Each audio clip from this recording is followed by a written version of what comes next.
அமைச்சரா இருக்கிறார் மூர்த்தி.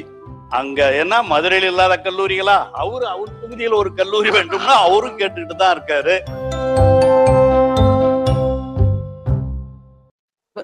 மாண்புமிகு பேரவைத் தலைவர் அவர்களே, மாண்புமிகு அமைச்சர் அவர்கள் இங்கே பேசுகின்ற பொழுது கல்லூரி இல்லாத இடங்களில் கல்லூரி உருவாக்கப்படும் என்று சொன்னார்கள்.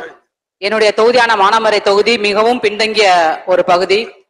எங்களுடைய மாணவ மாணவியர் கல்லூரி செல்ல வேண்டும் என்று சொன்னால் சிவகங்கை அல்லது காரைக்குடி செல்ல வேண்டும்.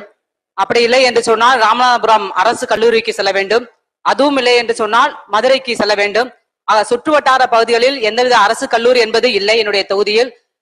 அதனால் மாண்புமிகு அமைச்சர்கள் மிக மிக கருணையோடு என்னுடைய தொகுதியில் இருபாலர் படிக்கின்ற அரசு கலை மற்றும் அறிவியல் கல்லூரி அமைத்து தர வேண்டும் என்று தாயுள்ளம் கொண்ட நம்முடைய முதலமைச்சர் ஆட்சியில் என்னுடைய பின்தங்கிய தொகுதியில் அரசு கல்லூரி அமைக்க மாண்புமிகு அமைச்சர் அவர்கள் ஆவணம் செய்ய வேண்டும் என்று நம்முடைய பேரவைத் தலைவர்களாக கேட்டுக்கொள்கின்றேன்.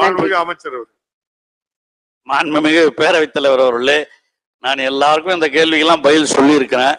இருந்தாலும் அவருடைய கோரிக்கை என்பது நியாயமான கோரிக்கை. அதுல எங்களுக்கு எந்த வேறுபட்ட கருத்தும் கிடையாது. அவர் மட்டும் இல்ல, மதுரையில அமைச்சரா இருக்கிறார் மூர்த்தி. அங்க என்ன மதுரையில் இல்லாத கல்லூரிகளா? அவர் தொகுதியில் ஒரு கல்லூரி வேண்டும்னா அவரும் கேட்டுக்கிட்டு தான் இருக்காரு. ஆக முதலமைச்சர் சொல்லியிருக்காரு, எந்தெந்த தொகுதிகளிலே அரசு கல்லூரிகள் அரசு உதவி பெறும் கல்லூரிகள் இல்லையோ அவைகளுக்கெல்லாம் முன்னுரிமை கொடுத்து வருங்காலங்களிலே அவைகள் நிறைவேற்றப்படும் என்று சொல்லி இருக்கிறார். ஆகவே அந்த அடிப்படையிலே அதுவும் கிராமப்புற பகுதிகளாக இருக்குமானால் அந்த தொகுதிகளிலே அது மூர்த்தியாக இருந்தாலும் சரி, மாண்புமிகு உறுப்பினர் சகோதரியாக இருந்தாலும் சரி, எல்லோருடைய தொகுதிகளிலேயும் வருங்காலங்களிலே அது பரிசீலிக்கப்படும் என்பதை தெரிவித்துக் கொள்கிறேன். மாண்புமிகு உறுப்பினர் செந்தில்நாதன். மாண்புமிகு பேரவைத் தலைவர் அவர்களே, இது பொதுவான கேள்விதான், அமைச்சருடைய கவனத்துக்கு கொண்டு வரணுங்கிற கண்டு கேட்கிறேன்.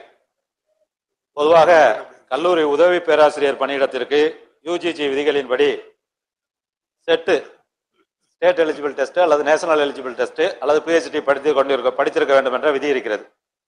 சரி, செட்டு நெட்டு படிக்கிறதுக்கு என்ன தகுதின்னு கேட்டா, முதுகலை பட்டம் 10th +2 +3 +2 பேட்டர்ன்ல படிச்சிருந்தா போதும்னு இருக்கு. அந்த பேட்டர்ன்ல தொலைதூர கல்வியிலையும் படிக்கலாம், ரெகுலர் கோர்ஸ்லையும் படிக்கிறவங்க அந்த பேட்டர்ன்ல படிச்சு எழுதலாம். இப்ப செட்டு நெட்டு பாஸ் பண்ணியவர்கள் யூஜிசி விதிகளின் பிரகாரம் துணை பேராசிரியர் பணிக்கு விண்ணப்பிக்கின்ற பொழுது சில பேர் விண்ணப்பிச்சு பதவியில இருக்கிறாங்க, சில பேர் அதே பதவிகளுக்கு விண்ணப்பிக்கின்ற பொழுது திடீரென கொஞ்சம் சொல்லி திடீரென 2019ஆம் ஆண்டு கல்வியின் மூலமாக பயின்றவர்கள் செட்டு நெட்ல பாஸ் பண்ணியிருந்தாலும் கல்லூரி பேராசிரியருக்கு விண்ணப்பிக்க கூடாது.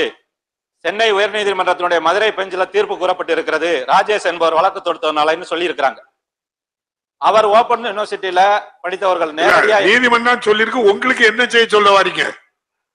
இந்த நேஷனல் தொலைதூர படிப்பையும் அக்செப்ட் பண்ணணுமா பண்ணக்கூடாதா? அக்செப்ட் பண்ணணும். தொலைதூர படிப்பிலே படித்தவர்கள் என்று கேக்குறீங்க. ஏழை மாணவர்கள் தொலைதூர கல்வியிலே பயின்று அவர்கள் செட்டு நெட்டு பாஸ் பண்ணி இருக்கிறார்கள். அவர்கள் தேசிய அளவிலே நேஷனல் அளவிலே பிற மாநிலங்களிலே வேலை கேள்வி அமைச்சர் பதில் சொல்லுவாங்க.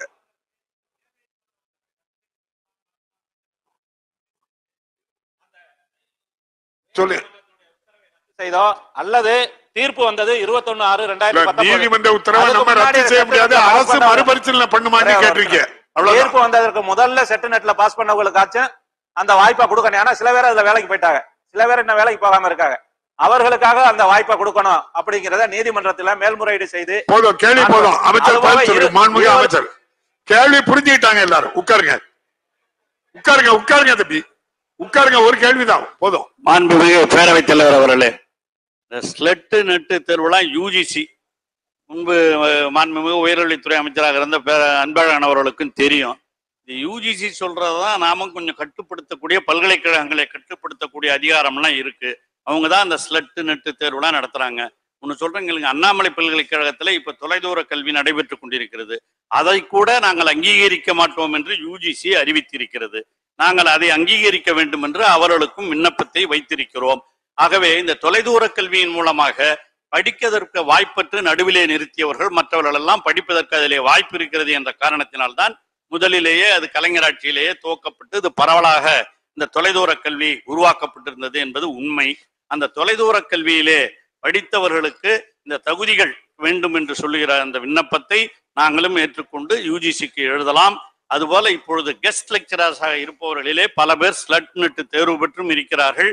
அவர்களையும் இதை பரிசீலித்து இந்த பணிகளிலே நியமிப்பதற்கான ஏற்பாடுகளை இந்த அரசு சிந்தித்துக் கொண்டிருக்கிறது. நிச்சயமாக வருங்காலங்களிலே அதற்கான ஏற்பாடு